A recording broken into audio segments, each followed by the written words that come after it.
இயேசு கிறிஸ்துவின் நாமத்தினால என்னுடைய அன்பின் வாழ்த்துக்கள். இந்த சபையின் மூலயமா, இந்த ஒளியத்தின் மூலமா உங்க அனைவரையும் நான் வாழ்த்தி வரவேற்கிறேன். கடந்த வாரத்துல பழைய உடன்படிக்கையில ஆண்டவர் மோசஸ் ஐயா, அதே போல் ஆபிரகாம் ஐயா சிநேகிதர்ன்ட்டு சொல்லியிருந்தாரு. அதே போல தான் அதோடைய பார்ட் 2 தான் நம்ம பார்க்க போகிறோம்.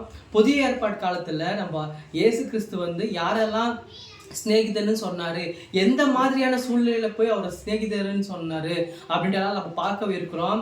நீங்கள் இந்த ஊழியத்தின் மூலியமா, இந்த யூடியூப் மூலியமா நீங்கள் ஆசீர்வதிக்கப்பட போகிறீங்க. இன்னும் மென்மேலும் நீங்கள் ஊழியத்தில் வளர நம்ம சேனலை சப்ஸ்கிரைப் பண்ணிக்கோங்க. ஆண்டவர் உங்கள் கூட தான் இருக்கிறாரு.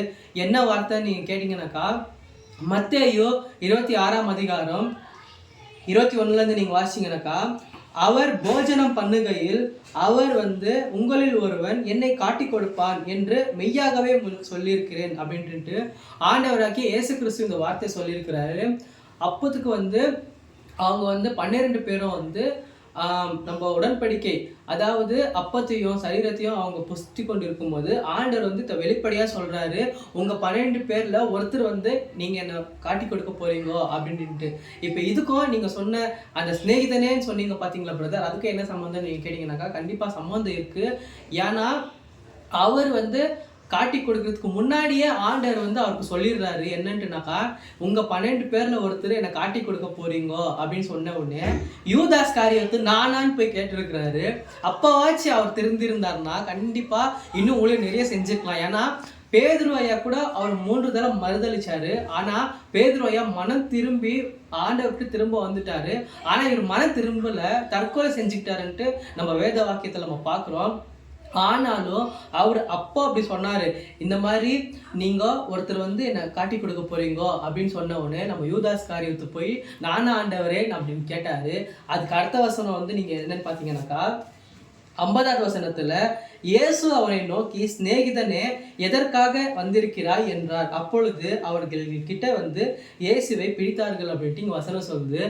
ஆண்டவருக்கு முன்னாடியே தெரிஞ்சிருக்கு என்னன்ட்டுனா இவங்க என்னை காட்டி கொடுக்க போகிறாங்க அப்படின்னு தெரிஞ்சா கூட ஆண்டவர் அங்கே அந்த ப்ராஃபஸியாக சொன்னார், இல்லை உங்கள் 12 பேரில் ஒருத்தர் என்னை காட்டி கொடுக்க போகிறீங்க அப்படின்னு சொன்னார். ஆனால் அந்த சூழ்நிலை கூட அவங்க அங்கே போர் சேவகர்களெல்லாம் அங்கே வந்துட்டு இருக்காங்க. யாரை?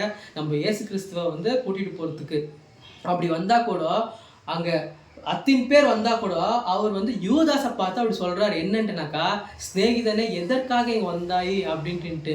நீங்கள் இப்படி யோசிச்சுன்னு இருக்கிறீங்க என்னன்ட்டுனா, நான் பாவத்தை செஞ்சிட்டேன், நான் இந்த மாதிரி வேலையை செஞ்சிட்டேன், ஆண்டவர் என்கிட்ட பேச மாட்டார், ஆண்டவர் என் மேலே கோபமாக இருக்கிறாரு, நிறைய பேர் என்கிட்ட இப்படி சொல்லினுக்கிறாங்க, நான் நீ இப்படி பாவம் செஞ்சுட்டேன், இனிமேல் உன் லைஃப் இப்படி தான் இருக்க போகுது, உன் பிஸ்னஸ் எல்லாம் இப்படி தான் போக போகுது அப்படின்ட்டு அவர் யூதாஸவே அவர் ஸ்நேகிதன்னு சொல்கிறாருங்க.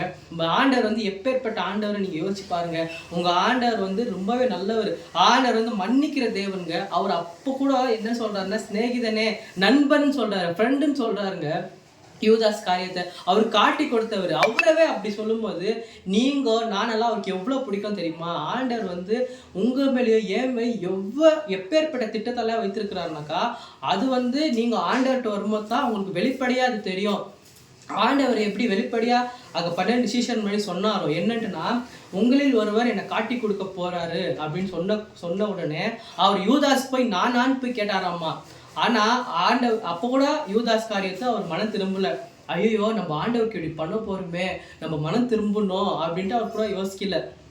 ஆனால் அவர் 30 வெள்ளிக்காசுக்காக ஆண்டவரை காட்டி கொடுத்துருக்கிறாரு. ஆனால் கூட ஆண்டவர் அவரை ஸ்நேகிதனே எதற்காகப்பா இங்கே வந்த அப்படின்னு சொன்னாராம். அப்போ யூதாஸ் காரியத்தை முத்தம் கொடுத்து நம்ம ஆண்டவராக இயேசு கிறிஸ்து காட்டி கொடுத்துருக்கிறாராம்மா.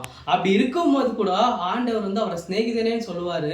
ஆனால் நீங்கள் தான் உங்கள் மனசில் இன்னும் நீங்கள் இப்படி நினச்சின்னு இருக்கிறீங்க, இல்லை ஆண்டவருக்கு எனக்கு பிடிக்கல, நான் பாவம் செஞ்சுட்டேன், நான் தப்பு செஞ்சுட்டேன், நான் ஆண்டவர்கிட்ட வரத்துக்கு எனக்கு எந்த தகுதியுமே இல்லை அப்படின்ட்டுலாம் நீங்கள் தான் இப்படி யோசிச்சுன்னு இருக்கிறீங்க. ஆனால் ஆண்டவர் உங்களுக்காகத்தாங்க இன்னும் காத்துட்டு இருக்கிறாரு. நீ எப்போ ஊழியத்துக்கு வருவ, நீ எப்போ பிஸ்னஸ் ஸ்டார்ட் பண்ண போகிற, எப்போ நீ ஒரு புது வேலைக்கு போக போகிற, எப்பப்பா நீ என்கிட்ட வரப்போகிற, எப்பப்பா நீ ஆசீர்வாதமாக இருக்க போகிற அப்படின்ட்டு உங்களை போய் தாங்க ஆண்டவர் இன்னும் நினச்சிட்டே இருக்காரு. நீங்கள் செஞ்ச பாவத்துக்காக, நீங்கள் செஞ்ச குற்றத்துக்காக, நீங்கள் எப்போ செஞ்ச ஒரு மீறுதலுக்காக நீங்கள் இன்னும் யோசிச்சு இருக்கிறீங்க, இல்லை நான் ஆண்டவர்கிட்ட வரமாட்டேன், நான் ஆண்டவர்கிட்ட தூரம் போயிட்டு இருக்கிறேன் அப்படின்ட்டு. ஆனால் ஆண்டவர் உங்களுக்காக தாங்க காத்துன்னு இருக்கிறாரு. ஆண்டவர் உங்கள் மூலியமாக நிறைய பேருக்கு ஆசீர்வாதமாக உங்களை வைக்க போகிறாரு. அப்படிங்களா பிரதர், நாங்கள் போகிற இடத்துலலாம் எங்களை எப்படி சொல்கிறாங்க பிரதர், நான் என்ன பண்ணுறது அப்படின்ட்டுலாம் நீங்கள் யோசிக்கிறீங்கக்கா. ஆண்டவர் வந்து உங்களை என்ன சொல்கிறாருன்னு தான் நீங்கள் யோசிக்கணும். ஏன்னா ஆண்டவர் தான் நம்மளை படிச்சிருந்துங்க. ஆண்டவர் நம்மளை என்ன சொன்னார் அப்படின்னு தான் நம்ம யோசிக்கணும். உலகத்தில் இருக்கிற ஜனங்கள் என்ன சொன்னாலும் நம்ம அதை பற்றி கவலையே படக்கூடாது. ஆண்டவர் உங்களை ஸ்நேகிதர்னு சொல்கிறாருங்க ஆண்டவர். அப்போ நீங்கள் எதுக்குங்க நீங்கள் ஃபீல் பண்ணுறீங்க? ஆண்டவர் வந்து உங்ககிட்ட எல்லா மாதிரி விஷயமா இருந்தாலும் அவர் ஷேர் பண்ணியிருக்கிறேன் அப்படின்னு சொல்கிறாரு. இந்த வசனம் இருக்குங்க, உங்ககிட்ட எதுவாக இருந்தாலும் ஷேர் பண்ணுறேன் அப்படின்ட்டு அவர் சொல்கிறாரு. அப்போ நீங்கள் தான் அவர்கிட்ட எனக்கு நண்பன் இல்லை, நான் ரொம்பவே தனிமையில் இருக்கிறேன் அப்படின்ட்டுலாம் நீங்கள் தான் யோசிச்சுட்டு இருக்கீங்க. ஆனால் உங்களுக்காக ஒரு நண்பர் இருக்கிறாங்க, உங்களை ஆசீர்வதிக்கிற நண்பர்கள், உங்கள் கூடவே ஒரு நண்பர்கள், உங்களுக்கு வேலை இல்லைன்னா உங்களுக்கு தேடித்தர நண்பர்கள். நம்மலாம் இப்போல்லாம் எப்படின்னாக்கா, ஒரு வேலை இல்லைன்னொன்னே இப்போல்லாம் புது இந்த டெக்னாலஜி மூலிமா இந்த ஒர்க்கிங் டே ஆப்பு, இந்த அப்னா ஆப்பு, ஏதோ ஆப்புங்க வந்துட்டு இருக்குங்க. நம்மலாம் என்னென்னா அந்த ஆப்புங்களை நம்புவோம். இப்போ பிஸ்னஸ் நம்ம எதனா பண்ண போகிறோம்னாக்கா ஒரு லோன் நம்ம அங்கே எங்கேயோ எழுதிருக்கோம், அந்த லோன் மேலே நம்ம நம்பியிருக்கோம். இந்த லோன் நம்ம வந்தோடனே நம்ம பிஸ்னஸ் ஸ்டார்ட் பண்ணிடலாம், இந்த மாதிரி ஆப்பெல்லாம் என்கிட்ட இருக்குதுப்பா, இந்த ஆப் இருக்கும்போது எனக்கு வேலை கிடைக்காம வந்துருமா அப்படின்ட்டுலாம் நீங்கள் யோசிக்கலாம். அதே போல் வந்து உங்கள் ஊழியத்திலையோ இல்லை வேறு எதனா காரியத்தில் நீங்கள் வேறு யாருன்னா நம்பியிருக்கலாம். ஆனால் உங்களுக்காக ஒரு நண்பர் இருக்கிறாங்க, உங்களுக்காக ஒரு ஸ்நேகிதர் இருக்காங்க. இயேசு கிறிஸ்து தாங்க அது. அவர் வந்து உங்களுக்காக ஒரு வேலை தேடி தரப்போகிறார். உங்களுக்காக இன்னும் பெரிய பிஸ்னஸ் வந்து நீங்கள் எதிர்பார்க்காத முடிவு வந்து உங்களுக்கு வரப்போகுதுங்க. அப்பேற்பட்ட பிஸ்னஸை நீங்கள் செய்ய போகிறீங்க. நீங்கள் வந்து இப்போ ஒரு வண்டி வாங்க போகிறீங்க. நீங்கள் வந்து இன்னும் ஊழியத்தில் இன்னும் மென்மேல் பெருக போகிறீங்க. ஆண்டவர் வந்து அப்பேற்பட்ட ஆசீர்வாதத்தை தான் உங்களுக்கு வச்சிருக்கிறாரு. ஆனால் நீங்கள் என்ன நினைக்கிறீங்கன்னாக்கா, இந்த மாதிரி நான் செஞ்சிட்டேன்ப்பா, இன்னும் நான் ஆண்டவர்கிட்ட வர முடியாது அப்படின்னு நீங்கள் யோசிச்சு நிற்கிறீங்க. ஆண்டவர் யூதாஸாவே ஸ்நேகிதர்னும் போது உங்களே என்ன வந்து ஆண்டவருக்கு வந்து எவ்வளோ பிடிக்கும்னு நீங்களே யோசிச்சு பாருங்கள். அதே போல் ரொம்பவே அருமையான இன்னொரு நம்ம வாக்கியத்தில் நம்ம பார்த்துடலாம். என்னன்ட்டு நீங்கள் கேட்டீங்கன்னாக்கா, யோவான் 15:15 இனி நான் உங்களை ஊழியக்காரன் என்று சொல்லுகிறதில்லை, ஊழியக்காரன் தன் எஜமான் செய்கிறதை அறிய மாட்டான். நான் உங்களை சிநேகிதர் என்றேன், ஏனெனில் என் பிதாவின் இடத்தில் நான் கேள்விப்பட்ட எல்லாவற்றையும் உங்களுக்கு அறிவித்தேன் அப்படின்னு இந்த வசனம் இருக்குது.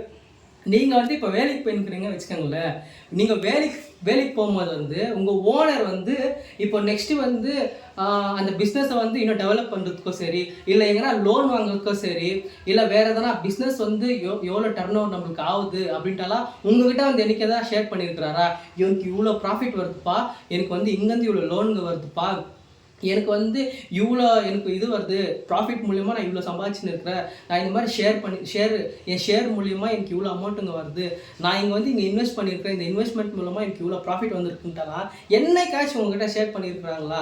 இல்லை வந்து நீங்கள் எதனா ஒரு பிஸ்னஸ் ஸ்டார்ட் பண்ணுறீங்கனாக்கா நீங்கள் போய் உங்கள் ஒர்க்கர்ஸுங்கிட்ட யார்கிட்ட நீங்கள் வேலை செய்கிற ஆளுங்கிட்ட வந்து நீங்களே என்னைக்குன்னா சொல்லியிருக்கிறீங்களா? கண்டிப்பாக சொல்லியிருக்க மாட்டீங்க. ஏன்னாக்கா அவங்க வந்து தொழிலாளி அப்படின்ட்டு நீங்கள் சொல்லியிருக்க மாட்டீங்க. அதே மாதிரி தான் நீங்கள் வேலைக்கு போகும்போதும் சரி, அங்கே முதலாளி வந்து உங்களுக்கு இதை பற்றி எதுவுமே சொல்லியிருக்கவே மாட்டாங்க. ஏன்னாக்கா அது அவங்களுடைய பிஸ்னஸ், அதனால அவங்க சொல்ல மாட்டாங்க. ஆனால் இங்கே வந்து தன் எஜமான் செய்கிறது அறிய மாட்டான், ஊழியக்காரன் தன் எஜமான் செய்கிறது அறிய மாட்டான். ஆனால் நான் உன்னை சிநேகிதேன் என்றேன், ஏனெனில் என் பிதாவினிடத்தில் நான் கேள்விப்பட்ட எல்லாவற்றையும் உங்களுக்கு அறிவித்தேன் அப்படின்ட்டு இங்கே நான் சொல்லுங்க, மாஸ்டர் ஸ்டீஃபன் சொல்லுங்க. இங்கே வந்து இயேசு கிறிஸ்து சொல்லிக்கிறாரு என்னன்ட்டுனா, பிதாவினிடத்தில் என்னெல்லாம் அவர் தெரிஞ்சுக்கினாரோ அதெல்லாம் உங்ககிட்ட சொன்னேன் அப்படின்ட்டு ஆண்டவர் சொல்கிறாரு. நானும் ஒன்றும் சொல்லலைங்க. ஏன்னா ஆண்டவர் வந்து என்னன்ட்டுனா, ஊழியக்காரன் மூலியமாக சொன்னா தான் நீங்கள் கோவப்படுவீங்க. என்னப்பா ஸ்டீஃபன் இப்படி சொல்கிறான், ஸ்டீஃபன் வந்து இப்படிலாம் எப்படி சொல்லலாம் நம்மளை பார்த்து அப்படின்ட்டுலாம் நீங்கள் யோசிச்சிங்கனாக்கா, ஸ்டீஃபன் சொல்லலைங்க, இது ஆண்டவர் சொல்கிறாரு. ஆண்டவர் வந்து என்னன்ட்டுனா உங்களை ஊழியக்காரன்ட்டு பார்க்கலையா, அவர் உங்களை ஸ்நேகிதர்ன்ட்டு பார்க்குறாரம்மா. ஏன்னா நீங்கள் ஊழியக்காரராக இருந்தால் எஜமான் செய்கிறது வந்து உங்களுக்கு தெரியாது, ஆனால் ஒரு ஸ்நேகிதன் செய்கிறது வந்து நம்மளுக்கு தெரியும். நம்ம ஸ்நேகிதன் வந்து எப்படி இருக்குவாங்கன்னாக்கா, நம்மளுக்கு எதனா இருந்தால் கூட அது நல்லதோ கெட்டதோ யாராக இருந்தாலும் நம்மகிட்ட ஒரு வார்த்தை வந்து சொல்லுவாங்க, இந்த மாதிரி எங்கள் வீட்டில் இந்த மாதிரி நடக்குது, ஒரு விசேஷம் நடக்குது, நாங்கள் இந்த மாதிரி ஒரு ஃபங்க்ஷனுக்கு போயிருக்கிறோம், எங்கள் வீட்டில் ஒரு திருமண காரியம் நடந்துட்டு இருக்குப்பா, நீங்கள் வாங்கன்னு நம்மளை இன்வைட் பண்ணுவாங்க. ஒரு உலகத்தில் இருக்கிற ஸ்நேகிதனை அப்படி இருக்கும்போது உங்களே என்னையும் படித்த ஆண்டவர் வந்து உங்களை ஸ்நேகிதர்னு சொல்கிறாருங்க. அப்போ வந்து நீங்களும் நானும் எவ்வளோ விசேஷித்தவர்கள் தெரியுமா? இப்போ நீங்கள் ஒரு வேலையில் போனால் கூட அவங்க வந்து நம்மக்கிட்ட இப்போ நான் சொன்னது போல் எதுவுமே நம்மகிட்ட ஷேர் பண்ண மாட்டாங்க. இவ்வளோ நம்ம கம்பெனிக்குள்ளே லாஸ் வருதுப்பா, இந்த மாதிரி இவ்வளோ ப்ராஃபிட் வருதுப்பா அப்படின்ட்டுலாம் அவங்க வந்து நம்மகிட்ட எதுவுமே ஷேர் பண்ண மாட்டாங்க. ஆனால் ஆண்டவர் வந்து உங்ககிட்ட அந்த ஆண்டவருடைய பிதாவினுடைய சித்தத்தை, பிதாவினுடைய எல்லா ஒரு சித்தத்தை வந்து நம்ம கிட்ட ஷேர் பண்ணியிருக்கிறாரா, உங்களுக்கு அறிவிக்கிறன்ட்டு அங்கே வசனம் இருக்குதுங்க. எஜமானு என்ன செஞ்சாலும் அந்த ஒர்க்கருக்கு வந்து எதுவுமே தெரியாது. நம்ம ஓனர் வந்து இப்போ நெக்ஸ்ட் எங்கே போயிருக்கிறாரு, என்ன பண்ண போறாரு அப்படின்ட்டுலாம் வேலை செய்கிறவங்களுக்கு வந்து கண்டிப்பாக தெரியவும் தெரியாது. அவங்க சொல்லிட்டும் போக மாட்டாங்க, நான் இந்த மாதிரி இடத்துக்கு போகிறேன், இந்த மாதிரி நான் ஒரு பிஸ்னஸ் இன்னொரு பிஸ்னஸ் தரப்போகிறேன், நம்ம பிஸ்னஸோட இன்னொரு பிஸ்னஸை நான் மர்ஜ் பண்ண போகிறேன் அப்படின்ட்டுலாம் எஜமான் வந்து உலகத்தில் இருக்கிற எஜமான் வந்து சொல்லவே மாட்டாங்க. நீங்கள் வந்து வேலைக்கு போகிற உங்களுக்கு தெரியும் கண்டிப்பாக. ஆனால் நம்மளை படித்த ஆண்டர் வந்து நம்மகிட்ட சொல்கிறாரு என்னன்ட்டுனா, நீங்கள் அவருக்கு சிநேகிதராங்க, உங்களுக்கு வந்து பிதாவினுடைய சித்தத்தை எல்லாத்தையும் அறிவித்தாராமா. ஆண்டவர் எப்பேற்பட்டவர், அவர் அன்பாக இருக்கிறவர், அவர் பாவங்களை மன்னிக்கிறவர் அப்படின்ட்டுலாம் ஆண்டவர் வந்து அப்பேற்பட்ட ஆண்டவர் வந்து நம்மளுக்கு கூட இருக்கிறாரு, நம்மளுக்கு இயேசு கிறிஸ்து அறிவித்தார். இப்பேற்பட்டவர் தான்ப்பா நம்ம ஆண்டவர், நீங்கள் நினைத்தவர் மாதிரி ஆண்டவர் இல்லைப்பா, அவர் ரொம்ப நல்லவர்ப்பா, அவர் பாவத்தை மன்னிக்கிறவர், ரொம்பவே அன்பானவர் அப்படின்ட்டுலாம் நம்ம இயேசு கிறிஸ்து நமக்கு அறிவிச்சார் இல்லைங்களா. அது தாங்க ஆண்டவர் இங்கே சொல்ல வராரு. ஆனால் நம்ம என்ன நினைக்கிறோம்னாக்கா, இல்லைப்பா நான் அதுக்கு தகுதியே இல்லைப்பா, நான் வந்து உலகத்தில் இருக்கிறவங்க என்னை இப்படி சொல்லிட்டாங்கோ, நான் இனிமேல் ஊழியமே பண்ண மாட்டேன், நான் வந்து இனிமேல் இப்படி தான் என் லைஃப் இருக்க போகுது அப்படின்ட்டுலாம் நீங்கள் நினைக்கிறீங்க. ஆனால் ஆண்டவர் வந்து உங்களுக்கு ஒரு புது வேலை கொடுக்க போகிறாருங்க, ஒரு புது பிஸ்னஸ் தர போகிறாருங்க, உங்களுக்கு புது வண்டி, புது நீங்கள் நினைத்து பார்க்காத ஆசீர்வாதங்கள்லாம் உங்களுக்கு வரப்போகுதுங்க. உங்களை நண்பன்னு சொல்கிறாரு, பிதாவின் இடத்துல அவர் அறிந்த எல்லாத்தையும் வந்து உங்களுக்கு சொல்கிறாருங்க.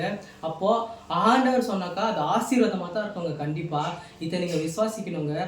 நம்ம ஆண்டவருக்கு வந்து சிநேகிதருங்க. நம்ம தான் நினைக்கிறோம் நம்ம வந்து இந்த மாதிரி பண்ணுறோம், ஆண்டவருக்கு இது பிரியமாக இருக்குமா இல்லையா அப்படின்ட்டு. ஆனால் ஆண்டவர் வந்து நம்மளை சிநேகிதர்னு சொல்கிறார். நம்ம இனிமேல் நம்ம ஊழியம் செஞ்சால் கூட நம்ம வந்து ஆண்டவர் கூட எவ்வளோ நம்ம எவ்வளோ தூரம் போனாலும் நம்ம எவ்வளோ கிட்ட வரணும் தான் நம்ம யோசிக்கணும்.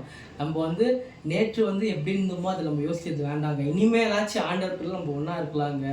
இது வந்து நீங்கள் விசுவாசிங்கனாக்கா ஆண்டவர் வந்து இது உங்களுக்கான வார்த்தை நீங்கள் நம்புனீங்கனாக்கா சப்ஸ்கிரைப் பண்ணிவிட்டு ஆண்டவர் கூட தான் இருக்கிறாருன்னு நம்புனீங்கனாக்கா ஆமென் டைப் பண்ணுங்கள். God bless you.